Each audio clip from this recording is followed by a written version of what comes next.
Some patients are sensitive to anesthetics and have the potential for developing nausea and vomiting after surgery.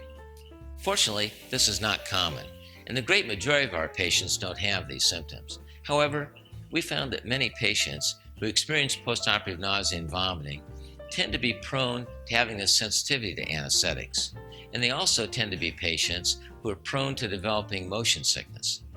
If you have a prior history of nausea and vomiting after an anesthetic, be sure to let us know so that we can take special precautions and further minimize this possibility. Now, routinely, we do things to help decrease the chance of nausea associated with surgery. Our anesthesiologists use reduced amounts of inhalation anesthetics, which can be more frequently associated with postoperative nausea and vomiting.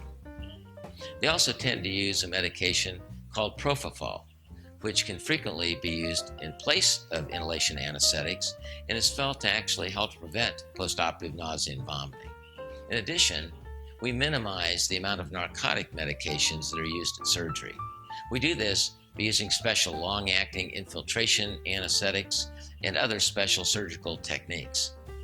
In addition, we give medications prophylactically to help decrease postoperative nausea and vomiting.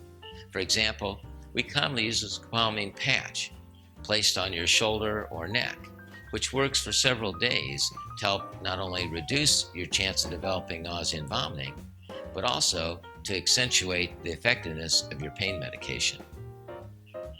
There are things that you can do as a patient to help minimize your chance of developing postoperative nausea and vomiting. Probably the most important thing to remember is not to take pain medication on an empty stomach. I cannot overemphasize the importance of this. In our practice, we find that this is far and away the most common reason that someone develops nausea and vomiting following surgery. Second, hydration is very important after surgery. As soon as possible, beginning in the recovery room, begin taking small amounts of clear liquids. Avoid acidic fruit juices. Avoid milk-based products immediately after surgery, as they can increase gastric secretions.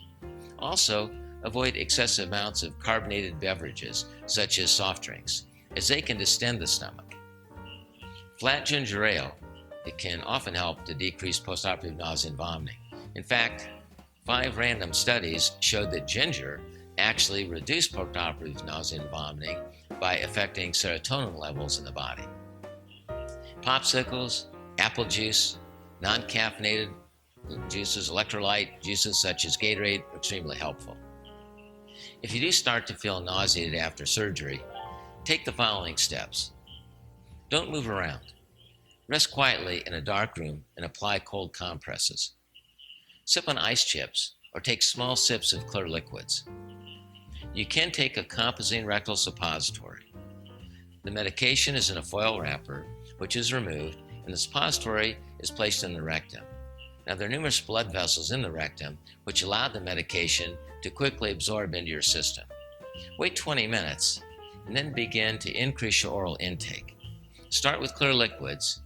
You may want to suck on ice chips or take clear fluids or non-caffeinated sports drinks. You want to eat bland, low-fat, easy-to-digest foods such as saltine crackers, gelatins, bananas, rice. Avoid certain foods until you're feeling much better, such as dairy products, caffeinated beverages, and fatty or highly seasoned foods. In some cases, nausea can be increased acidity. Now, some patients tend to have this problem normally, and the stress of surgery can further stimulate your stomach gastric levels to result in nausea. If that's the case, consider taking one of the over-the-counter medications, such as Prilosec, which decreases acidity. Now, some patients find that Pepto-Bismol, Mylanta, or Maalox may also be helpful. Sensory stimulation can have an effect on nausea.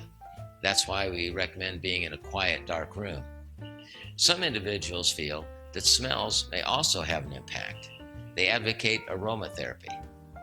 Now, some find that the smell of simple isopropyl alcohol, rubbing alcohol, essential oil of peppermint, or essential oil of ginger may actually have an impact on decreasing nausea. The important thing to remember is that these symptoms are transient and they dissipate very quickly. Hopefully, these tips will help keep you more comfortable. However, if you do have any questions or concerns, remember, don't hesitate to call us. Hi, I'm Dr. Bill Beeson. Thank you for watching.